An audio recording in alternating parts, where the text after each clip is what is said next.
We are live. A few questions already. Milkman from TikTok. Who? Milkman. Milkman from TikTok.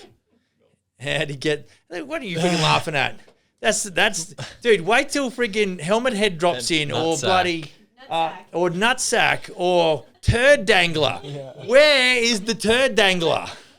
Anyway, go ahead. My problem is scheduling subs. I never get dates. It's always a guessing game.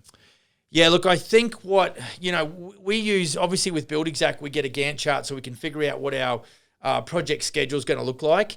And really it comes down to, making sure the subcontractor network that you have will make you a bit of a priority. And so there's a few ways that you can do that. Obviously paying them on time is a good place to sort of start developing loyalty.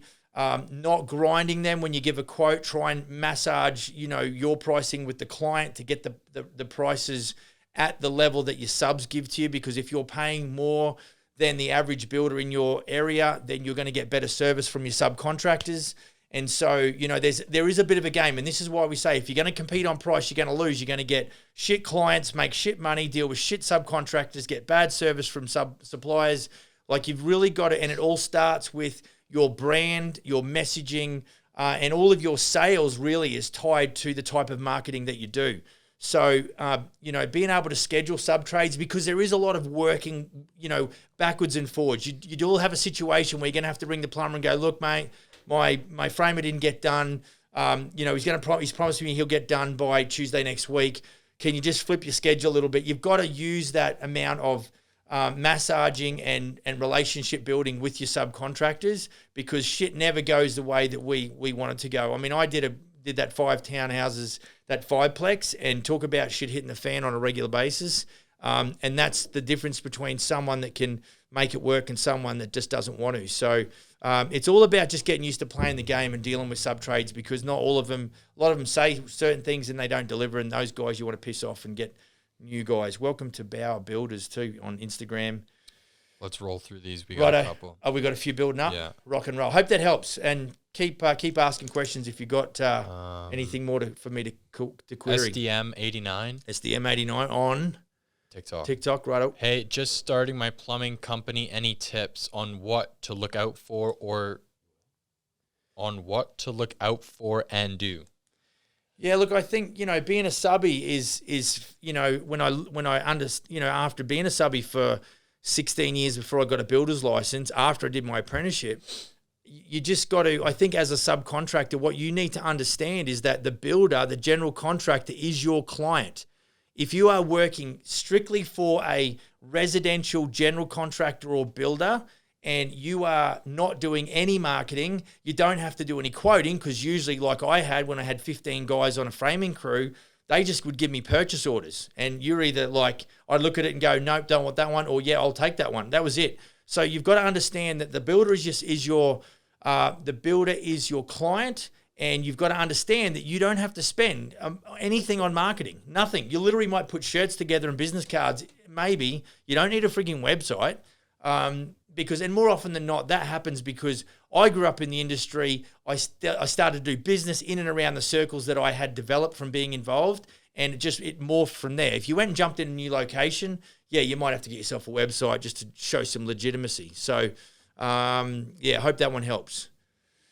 This is a statement. Brian Turner from TikTok. Thanks, Brian. As a newer GC, I tend to struggle with quoting jobs. Any suggestions? Right, that's a question. That might have been he struggles with quoting. Look, yeah. I think what you can do depends on. I haven't got any context, Brian. I don't know where you come from, but I think that this is from the comments, so we can speed this one up. Right. Okay. So ultimately, when you're trying to really get better at quoting, I think what you've got to do is you've got to be able to build it in your head really accurately. You have to be able to pull the thing apart and put it together in a very organized fashion within within an estimating software to ensure that, you make sure that you can, because what I would find, quotes happen over a period of days and weeks. A lot of our clients will say the quoting and design phase takes 4 to 6 weeks. The approval process can take anywhere between 8 and 16, depending on which municipality you're in. And so you've got to be very patient about your approach, which means you don't want to rest on your laurels, but you don't want to rush it through. Now, when I'm giving people estimates, if they go, Max, how much does a bathroom cost, or how much does an addition cost, then I can give them some basic breakdown on price ranges. So I might say, look, that kitchen's going to cost you between 60 and 100 grand. And that gives that, because at that stage, I'm not trying to win the job. What I'm trying to do is figure out how much money they have to invest and whether their expectation is realistic or whether it's just basically, it's through the floor and it's not even close. Once I get into quoting, then what I've got to be able to do is break that down into categories, make sure all my line items are sorted out.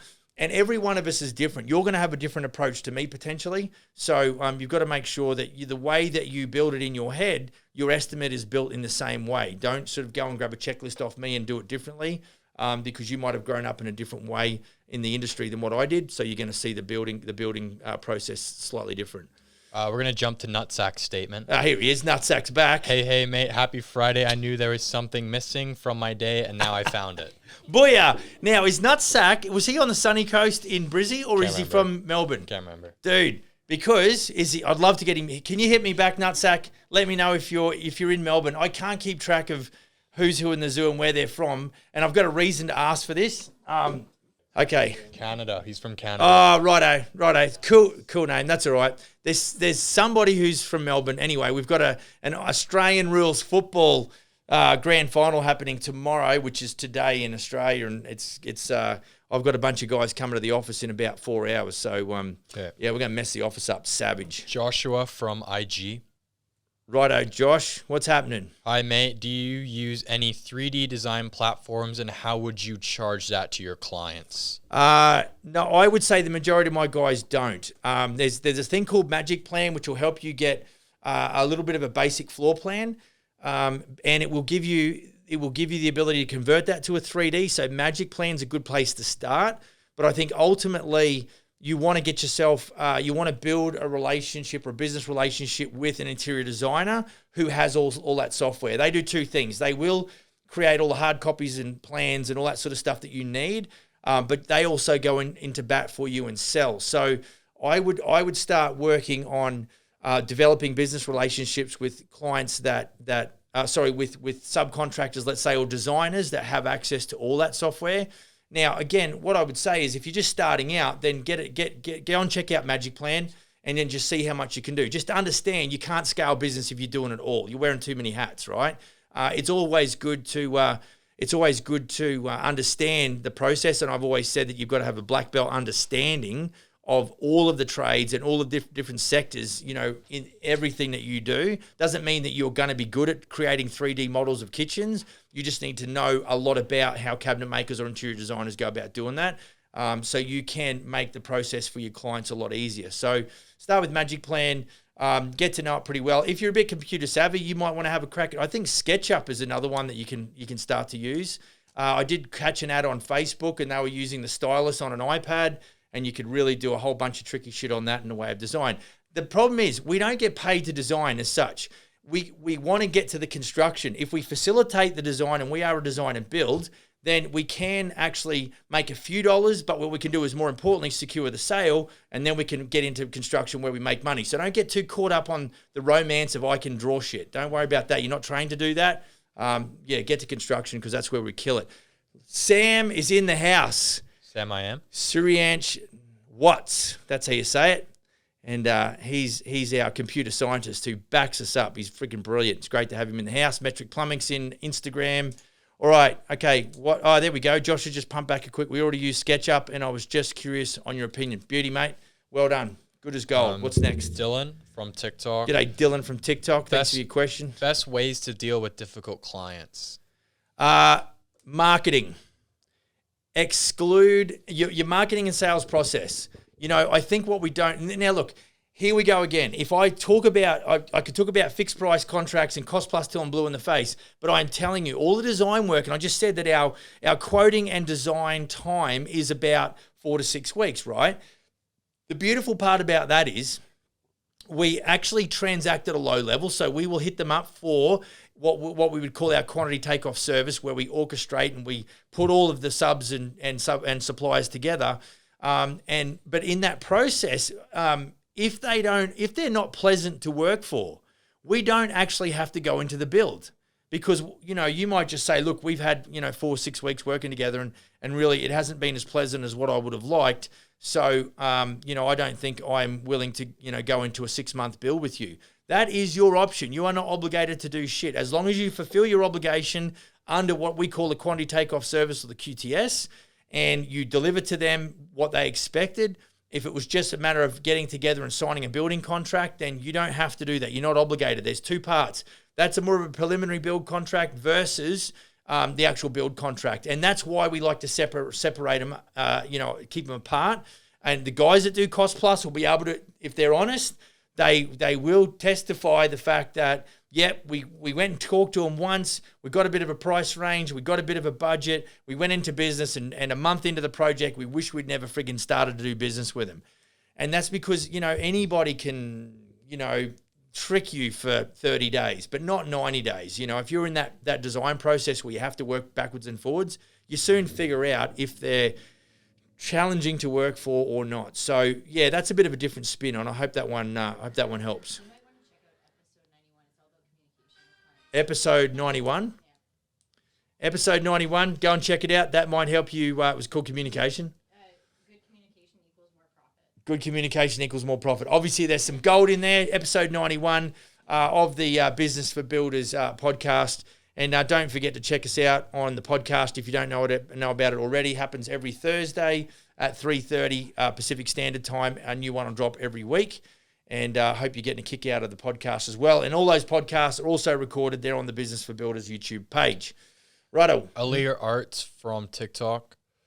I was doing a grout removal and soon noticed there was a water leakage. I don't have insurance or anything since I only started it about a week ago. What's your thoughts on this? Well, you should have bloody insurance, dude. You cannot... for my guys, Smith & Sons operators have got to have $1 million general commercial liability, and I don't know where he's at, whether he's in North America or whether he's in down under. You've got to have $2 million worth of general commercial liability. Probably costs you somewhere between $2,000 and $3,000 a year. Most insurers will actually have that as a payment option, payment plan month to month. Dude, you shouldn't actually be working on people's homes without insurance. If you create an electrical fire and burn the place down, or what you've just alluded to where you've hit a leak and you start flooding basements and wrecking a whole bunch of shit, then you're really going to create that. That's one way to build a really bad reputation. Now, your situation is you've got a water leak without insurance. What if you're doing? Did he say a backsplash? What was the question? He didn't say anything. He's doing a grout removal. Grout removal, and he's found a water leak. Do you want me to read it again to you? Yeah, do it again. I was doing a grout removal and soon noticed there was a water leakage. I don't have insurance or anything since I only started it about a week ago. Okay, I don't know whether he started the job a week ago, whether he just got into business a week ago. If he just got into business a week ago, he hasn't got his boxes ticked as far as set up. If there's a water leak, look, what you can do is you can talk to the clients and say, look, I'm just doing a grout removal. Like, you haven't even pulled any tiles off. What you've done is you've exposed, because I don't think the grout would be that waterproof, but I would expect the grout, because it's porous, I'd expect it to be taking on some moisture. And was it a backsplash? Or is this a bathroom, like grout a shower? Removal.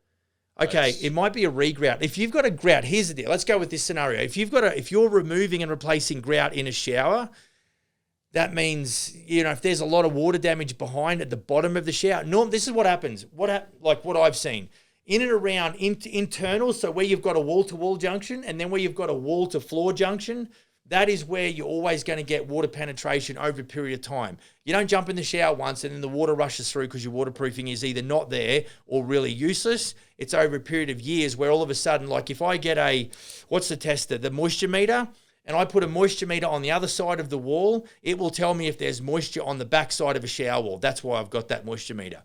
So if we were to get more information on that, and he says, yeah, I'm trying to do a regrout on a shower, that means that if he's already got moisture in the back of it, but he said a water leak. So, yeah, dude, anything that can burn your house down, i.e. electrical, or flood your house out, I don't touch. Like, you need to get a plumber in to have a look at that and maybe get a tiler in to give his opinion as well. But, we'll just see if he bombs us back with some more info. But, that'll probably be a bit of a stone in his shoes. Probably got him more worried now, either Friday night or Saturday morning. Not cool.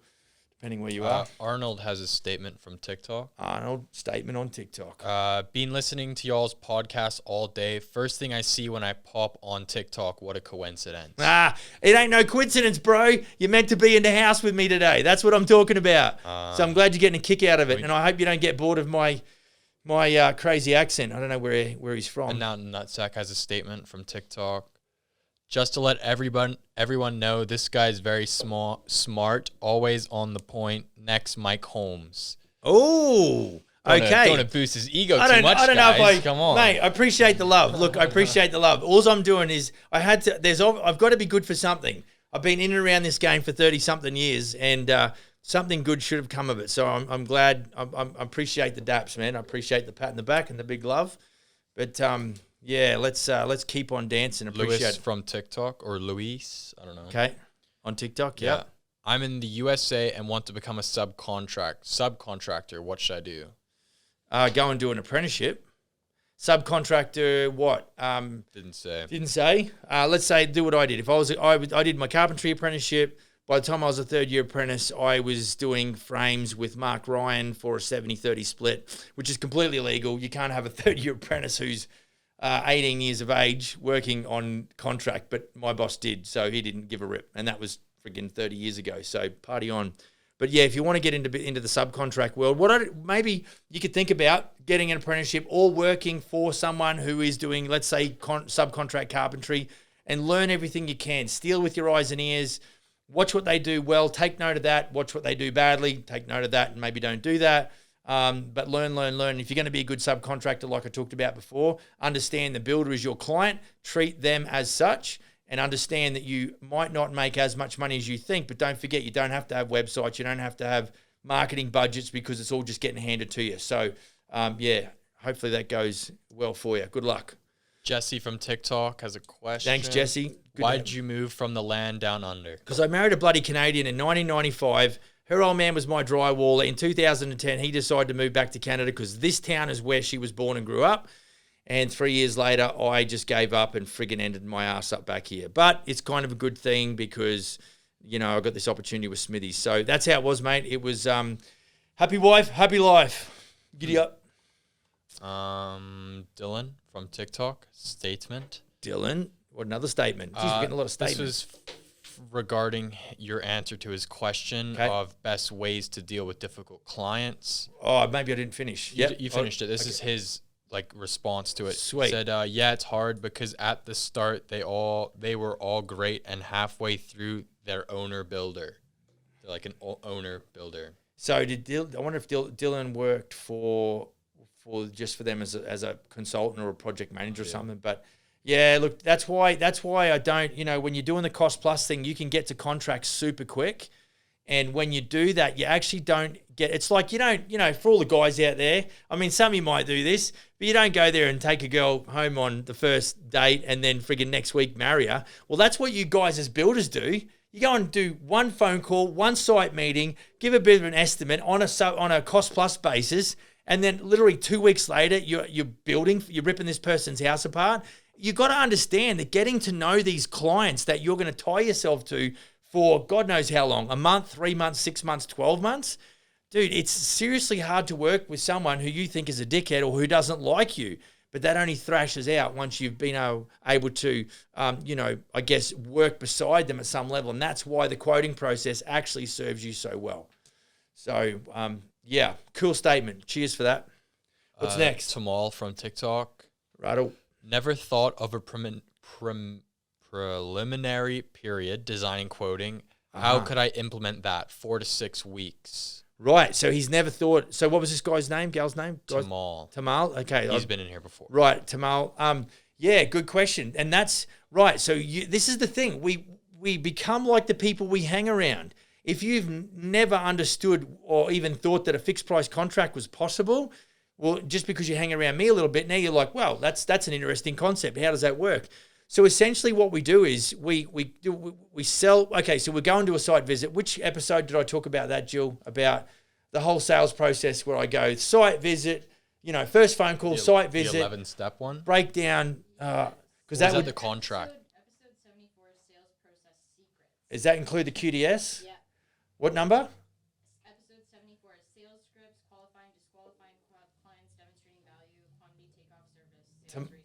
Tamal, episode 71. 74. Jeepers. Okay, episode 74 will explain everything. What I can give you a quick overview now is essentially what you're doing is you're not just trying to win the job. You are trying to qualify the client even after the first visit where you go, okay, they seem pretty decent to work with. No. They're not under pressure. They're just grateful that someone answered the phone and actually come out and visited them. Okay, so don't confuse the two. You need to, you as a builder, it takes about 8 to 12 touch points. So you need text messages, emails, phone calls, all that kind of stuff. You need 8 to 12 before you can even ask for the business, right? And then when you do that, at that point, you'd want to be making sure that you're happy to work with this client. So really what the qualification just doesn't happen in the first meeting, although it does, or it can. What happens is over that period of 4 to 6 weeks, you are always got one eye on, do I want to end up working for these people? Now, that means we qualify pretty hard. If you've only got one inquiry this month to talk to about a project that you want to do, then you're kind of, you're pretty much in a position where you have to go and win the job. Whereas my guys, I think there's one of my guys that's probably he's had over, what are we now, in September, mid-September, he's had $12 million worth of inquiry, and that was about I think it was about 170 plus inquiries for that amount of work. So you can see how he's got a lot of choice. So he's very, very, very firm with his clients. He is not going to go and work for someone who's failing the attitude test. So, that's why. So a little bit about that. Episode 74 is going to help you out big time on that. And, but if you got any more questions, just while I got everyone to max@businessforbuilders.ca, put the question in the subject line, from the TikTok or Instagram Q&A. Keep it to one question if you can, because I've got a few to respond to, and I'll help you out as best I can in a little bit more specific detail for your specific situation. What's next? Keegan from TikTok. Starting off, is it better to start as a sole trader or straight to a company/business? Well, look, I think sole trader is fine. I was probably a sole trader in the early days, but there is definitely some tax benefit to going to a proprietary limited or a limited company or an incorporated company. However, it does cost you a little bit more to set up. It costs you a little bit more to do the bookkeeping on the way through, and then your year end for a company. There's some more work to do with that. There's also some accountability processes with your your federal governments, so that you're running a real business now. But there certainly is some. I would recommend going to a limited or an incorporated company, but I think if you're just starting out, sole proprietor is the best way to cut your teeth. Just get used to running a business if you've been working a job. All your obligations is what's going to mess your heads up, and your financial administration as well. Arnold has a two-part. Arnold's got a two-part, right? /question. Yeah. I'm all ears. Great knowledge being preached, and then I'll go right into the question. Okay. Cheers, Arnold. Cheers for that. What does it take to get a franchise with you guys? Okay. Long story short, what can I do? Basically what we're going to get you to do is, the fact that you already know of me through, was that TikTok or Insta? TikTok. Because you already know me through TikTok, what we won't waste your time on is just shooting out a couple of basic emails, although we're happy to do that. Then what happens is my franchise sales gal is going to give you a call. It's a pretty basic suitability phone call just to ask you a few questions about, what kind of business you run, what are your business goals. We're going to ask you a little bit about your ability to invest, because it's not a lot of money, but it's not cheap, especially if it's your first time round. And most guys are, in the building sector, nobody buys a business. So what I do is completely unorthodox.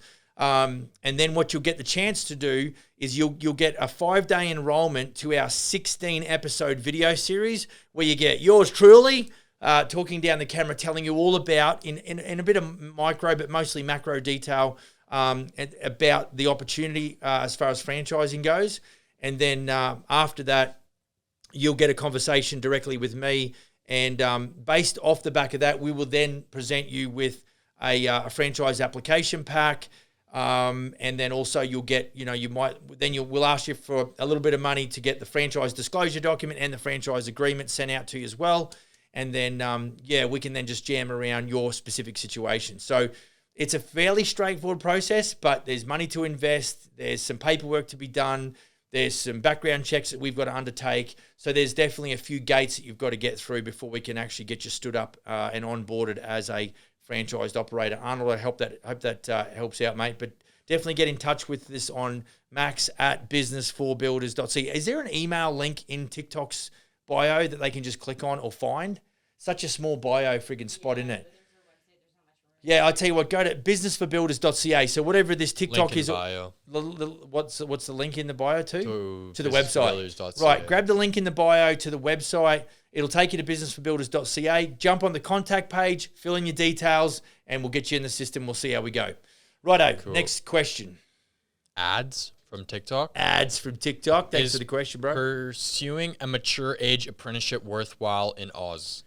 Look, you know what? I would not subscribe to that in a big way because I come through the system in an orthodox fashion.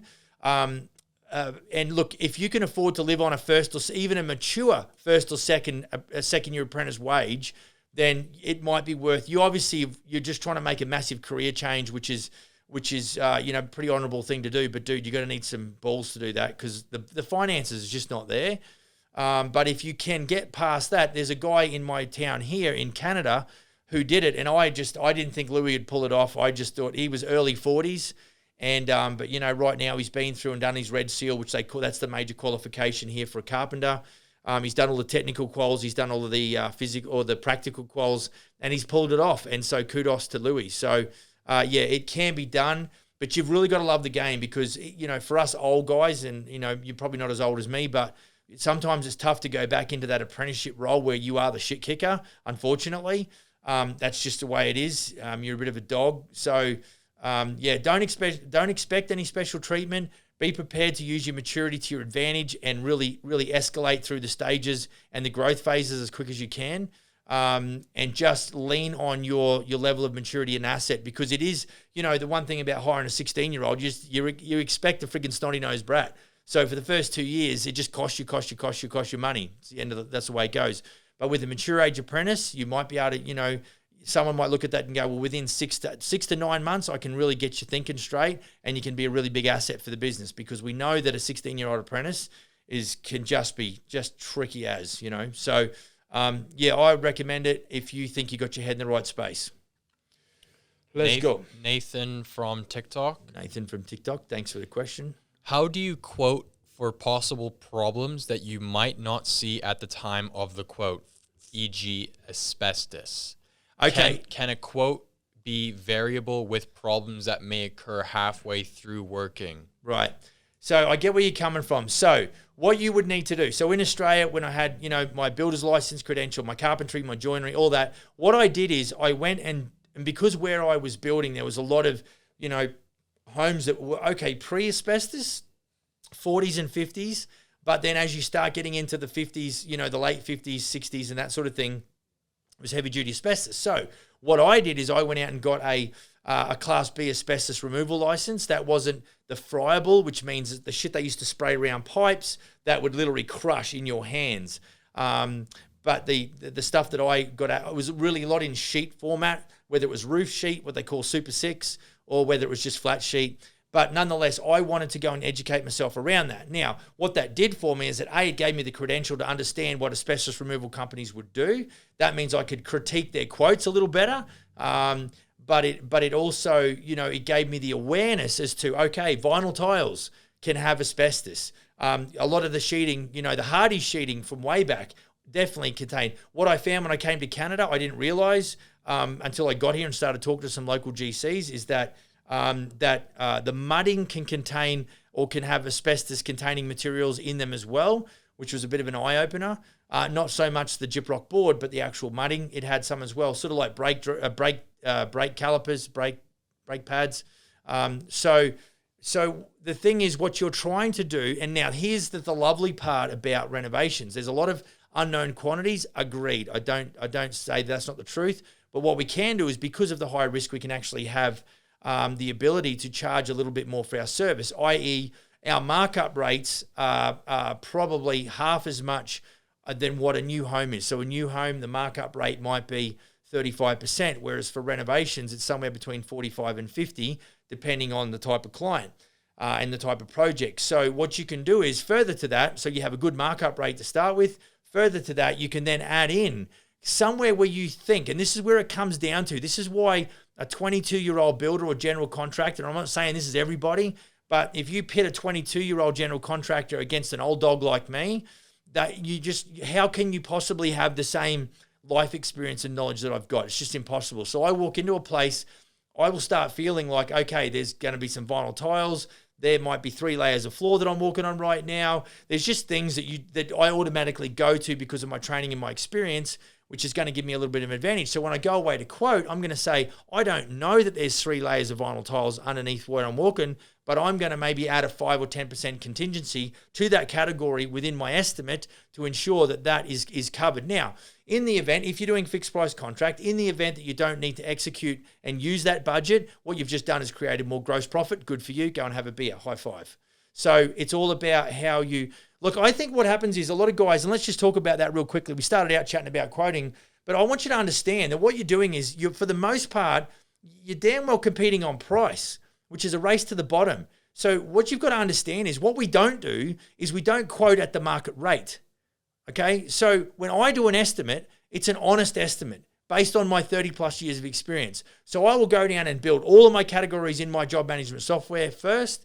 And then what I'll do is I will start going into those categories and I'll be going, okay, and I do a bit of a hybrid. I do, based on my experiences, I'll put a quote together using what I think is the market value for said scope of works. And that could be anything from, drywall to carpentry finishing to waterproofing, in showers and bathrooms, etc. But then in some cases, I might get a plumbing quote and electrical quote. So it's a bit of a hybrid version when I go and put my fixed price together.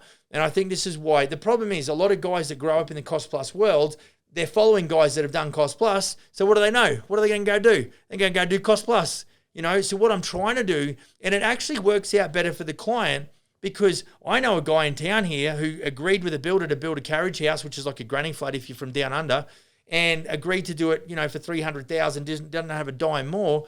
And then the builder just kept building it on cost plus and it ended up costing the client, the homeowner, $380,000.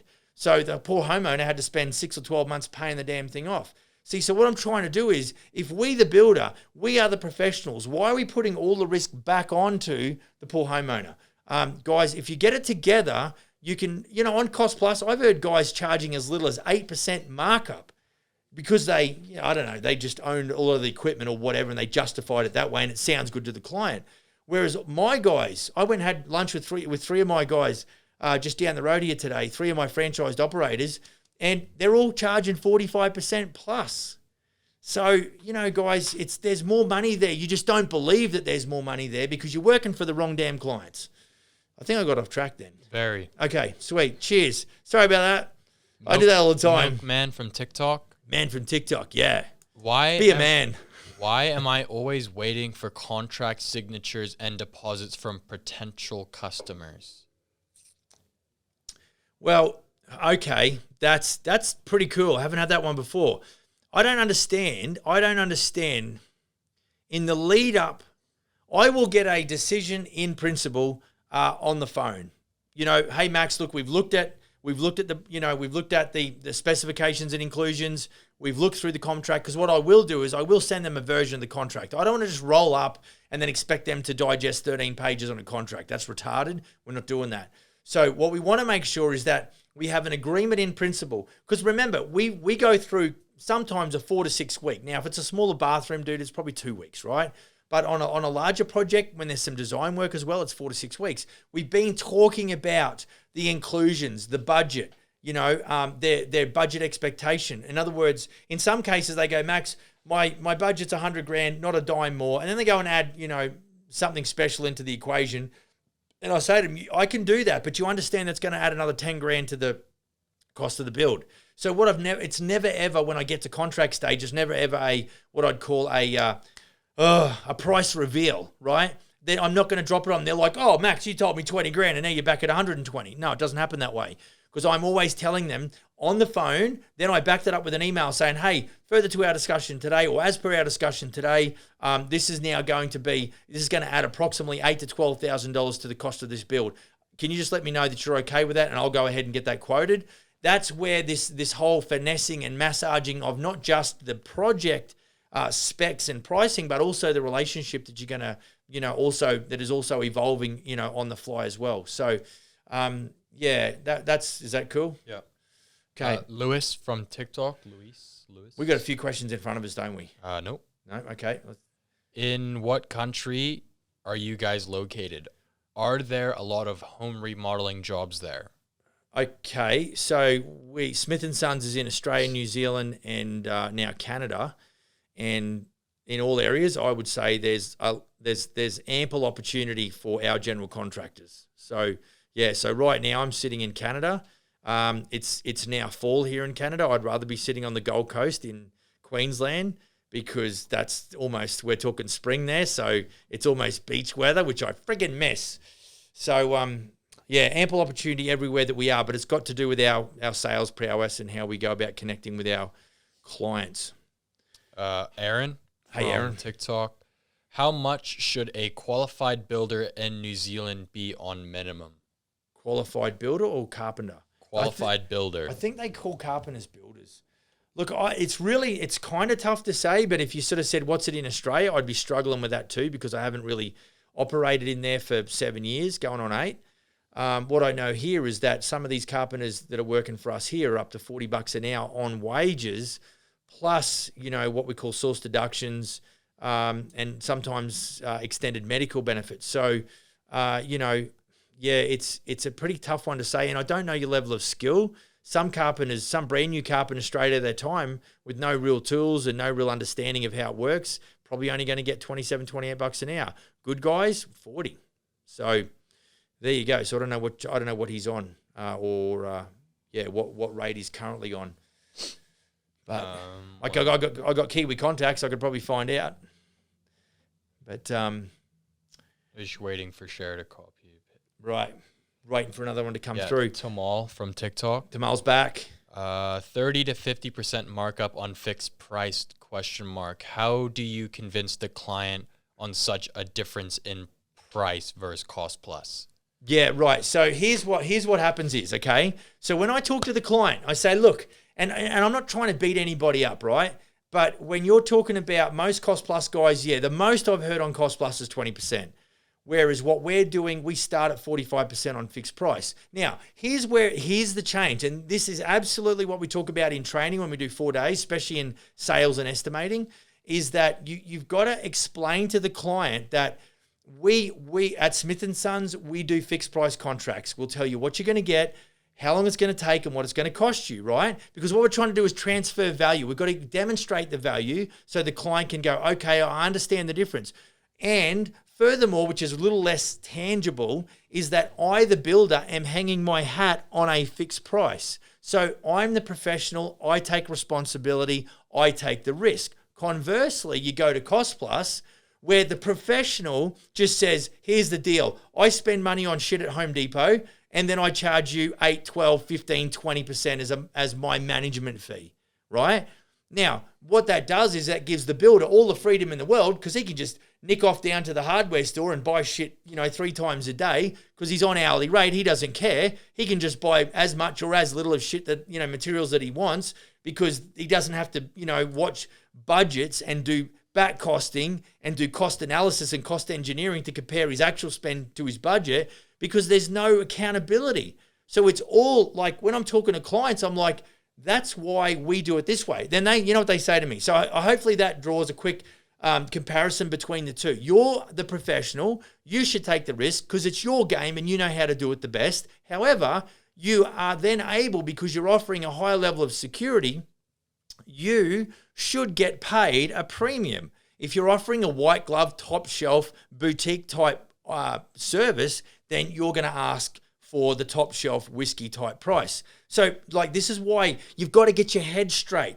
Get away from the competing on price that I must be the cheapest, unless you want to go and work for the local city on their projects and all they give a shit about is the lowest bidder because they got people in there looking at these freaking quotes going, well, I'm just going to pick the lowest because then I'm saving the city money. They don't understand that value has got something to do with it and they're not emotionally involved. So we're dealing with homeowners. So when you talk to them about fixed price and a list of specifications and a duration, we're going to be finished by November 30, all of a sudden, because they're emotional, and there's nothing wrong with that, but they're vulnerable in that regard, what we're trying to do is set up the fences that protect them, but we also make sure that we're making some money in the process. We are not a charity. I am not Mother Teresa. I am here to make a shit ton of cash as much as I can. However, I've got to demonstrate value to enable me to make a shit ton of cash. So you've got to have a level of empathy in all areas of your business going forward. Otherwise, what it's going to come across is you're just doing a money grab. So to get the 45% we talk about, you've got to go and check out our website, smithandsons.ca.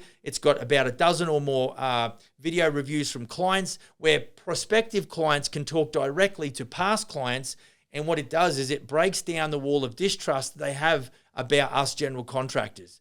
And it's just the way, this is a different business model. This is a much different business model, which helps us, the builder, make some more money, charging at what I call the market rate. We're not inflating it. We're not going crazy, doing one job a year and making a year's worth of wages. No, we are building a business, and the only way that we can build a business if we create operational capital, which comes off the back of pricing jobs correctly, delivering them on time, and meeting your profit goals that you've got built into those projects.